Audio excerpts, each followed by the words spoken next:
To give a long introduction on arsenic removal technologies, but just to be very short, there are two groups. Groups that rely on pre-oxidation of the arsenic with a strong oxidant, for example chlorine or permanganate, for subsequent removal of the arsenic 5, the arsenate, which is charged, so you can remove it with coagulation or ion exchange resin. Other group of technologies are specifically targeting arsenite, so the reduced form of arsenic in the water. So for example, there are adsorbents around, and there are also membrane barriers that can be used for it. In my presentation, I want to show that we don't need these technologies.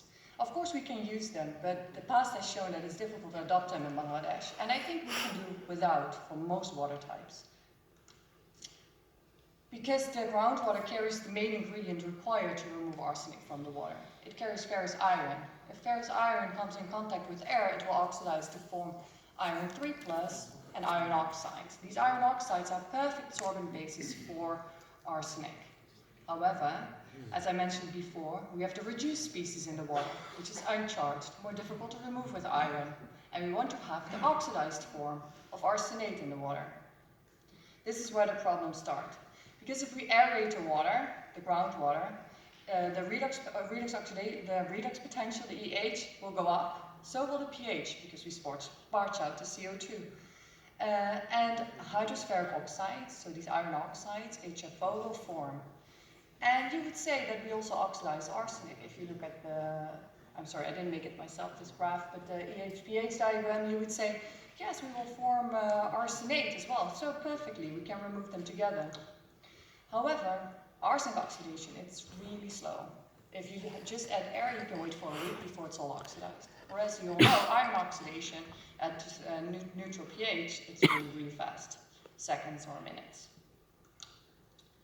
So if we simulate this aeration of the groundwater in a simple jar beaker experiment, where we combine different concentrations of iron as well as different concentrations of arsenic over the relevant pH range for us, you can make a really nice overview. In this overview, you see on the left, it's arsenic 5, which is the oxidized form arsenate. And on the right, you see the arsenic removal as arsenic 3. And if we zoom in further, in the iron range that is of our interest, between 0.5 milligrams per liter of iron all the way up to 5 milligrams per liter iron, well, the left is greenish, meaning that it's removing arsenic over 80%, whereas on the right, where it's the reduced form, it's all reddish. So it's clear, if you just aerate the water and you do nothing else, you will only remove a fraction if you have the reduced form of arsenic, and you remove a whole lot if you have the oxidized form of arsenic. But you don't have that if you just aerate the water. So moving to the Netherlands, the situation that we have there. The treatment plants in the Netherlands, the groundwater treatment plants, often rely on aeration filtration. So here there are two setups: spray aeration, filtration, cascade aeration, filtration. Sometimes it's just aeration filtration, one step. And what we were interested in is to see what happened to arsenic also in the filter bed. Because if you just aerate, you still have arsenic 3 left that enters your bed. And what we saw, that arsenic is hardly removed in the filter bed. There is some removal, but not too much, a little bit depending on the design of the filter. Here you see the concentrations over the height of the filter bed, or the removal percentages for 3 different water treatment plants. And you see that the phosphate, iron, and arsenic removal trend look more or less similar. And in the bottom you can also see there's manganese and ammonium removal in the same filter bed. What was particularly interesting to us is that we saw quite fast oxidation of the arsenic 3, so the arsenite, the reduced species again, to arsenic 5 in the top layer of the filter bed. For free, for nothing. But it was not removed. Arsenic came out as arsenic 5. So the first question we had, why is this arsenic being oxidized in the filter bed? And the first suspect we thought of was manganese oxides.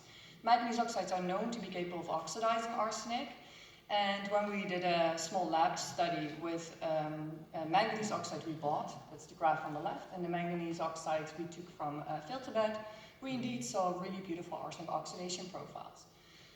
Not as fast as we would expect, but still it happened. However, as I said, in groundwater, arsenic doesn't come alone. There's iron 2, there's manganese 2. If you add those two to the same beaker, you do not get arsenic oxidation. It's completely hindered by the presence of iron 2 and manganese 2, who will be oxidized, by the way. So it's, in our opinion, we're quite certain it's not the manganese oxide that do the job. So being civil engineers, we were not really looking forward to going in this direction, but we saw no choice of suspecting microbiology. I know there are a lot of bioengineering experts in the room. We felt uncomfortable by moving in this direction, to be honest.